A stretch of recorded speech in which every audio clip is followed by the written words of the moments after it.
this would be really awesome to do some haiku ASMR. And who better to begin that than the master of haiku himself, Matsuo Bashō. So, before we get started, if you could please hit the like button beneath this video. It really helps out the channel. It's perfectly free, and it gets this out to more fellow Tinglectuals, such as yourself. Have you done that yet? Awesome. Thank you so much. Allow me to get all of the information that I have put together and tailored for this video. It's in my briefcase. Just a moment here.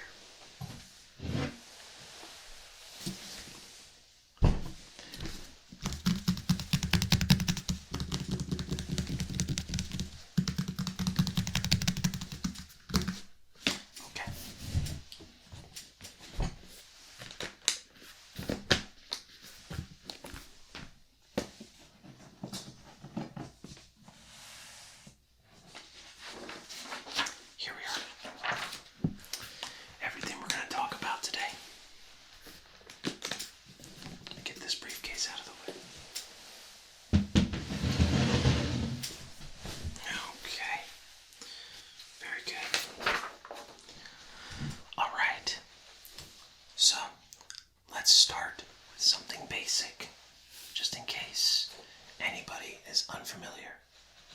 First of all, what is a haiku? Let's first go over that. All of my resources where I've derived all of this information, including the official poems, will be in the description below. So please make sure to check that out if you're curious about more information or where I derived this info. Here we go.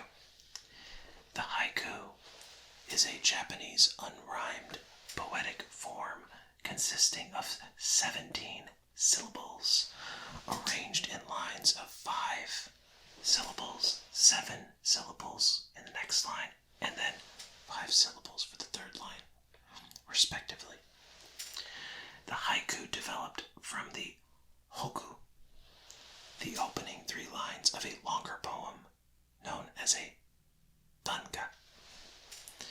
The haiku became a separate form of poetry in the 17th century, though it did not become known by the name haiku until the 19th century. Now, with that being defined, let's go ahead and give you a couple of examples here. Well, one example that I've created myself, I should say. So, here is a haiku example with a 5, and then 7, and then 5 again syllables in each of the respective lines. So this is as follows. Hit the like button, fellow Tinglectual, and thank you so much. There is an example of a haiku.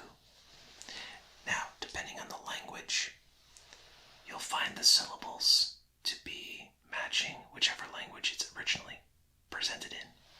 So when it's translated, it will not have the same 5, 7, 5 syllable arrangement that it originally did in whatever original language it was. For the most part, it's Japanese, but any language can do haiku as long as it follows the 5, 7, 5 syllable pattern. Let's now talk about the master of haiku, Matsuo Bashō. Okay, here's a few fun facts about Basho. The first one is the Matsuo family was of samurai descent, which is pretty neat. So they had some privileges that most other peasants didn't in feudal Japan. Next up, Basho is recognized as the greatest master of haiku. So many of his poems are reproduced on monuments and traditional sites. And lastly, he eventually was well-traveled, and his poems were influenced by his first-hand experience of the world around him, often encapsulating the feeling of a scene in a few simple elements. So there we have it, and what a haiku is. A little bit about Matsuo Bashō, as well as an example of a haiku. Now next up, I want to present to you 3 of Basho's haikus, 2 of which are derived from the work The Narrow Road to Deep North, and the third one is just one of his other haikus that he has done. So, let's go ahead and present those. I will initially read them in utilizing romanji. So this is in his original Japanese form, to the best of my ability. And then I will translate them into English thereafter. Okay, so let's get started with number 1.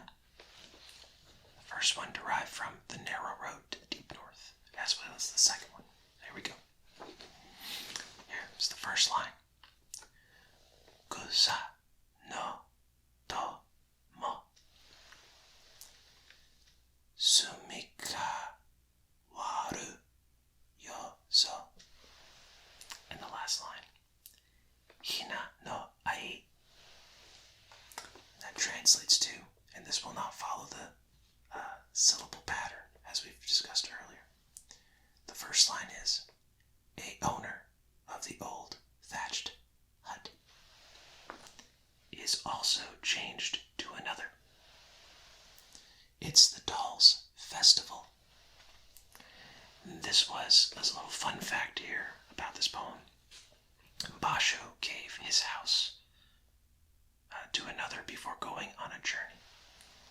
Apparently it seems that the new residents were a family with girls. That's the whole Dolls' Festival it was talking about. Alright, so that's the first poem. Basho gives his house before going on a big journey through Japan to inspire his haiku. The second poem is as follows. Samidari wo atsumete hayashi mo gamigawa. Okay, there's the 3 lines there. Follows the syllable patterns as well. 5, 7, 5. I tested them out, so I know for a fact these follow them. The poem translates as follows. The rain of summer joined together. How swift it is. Mogami River. And so, that's one of his travel poems for when he was traveling Japan back in the, I believe, 1600s. And now we have one more poem. It's not from The Narrow Road to Deep North. This just happens to be one of Basho's haikus. Here we go. Furuke ya kawazu to bikomu mizu no oto. Apologies, my Japanese is still under construction.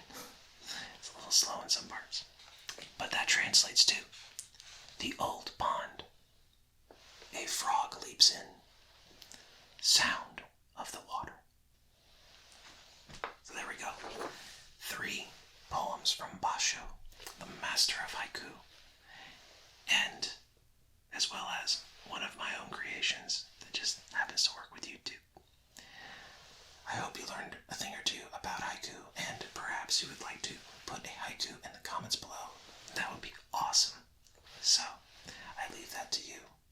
Hopefully you've enjoyed today's video of presenting some classic literature, and that you found it relaxing. If so, please consider subscribing for more relaxing content such as this.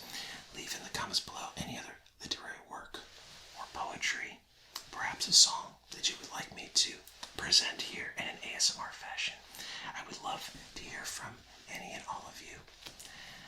Whether it is morning, noon, or night, I hope that it is a great one. And in the meantime, I hope that everything that is going on in your life, things start to go in the right direction if they aren't already. For now,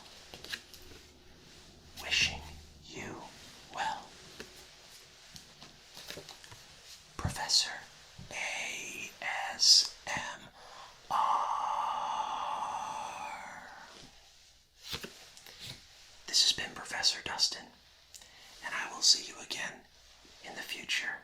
Take care. Bye for now.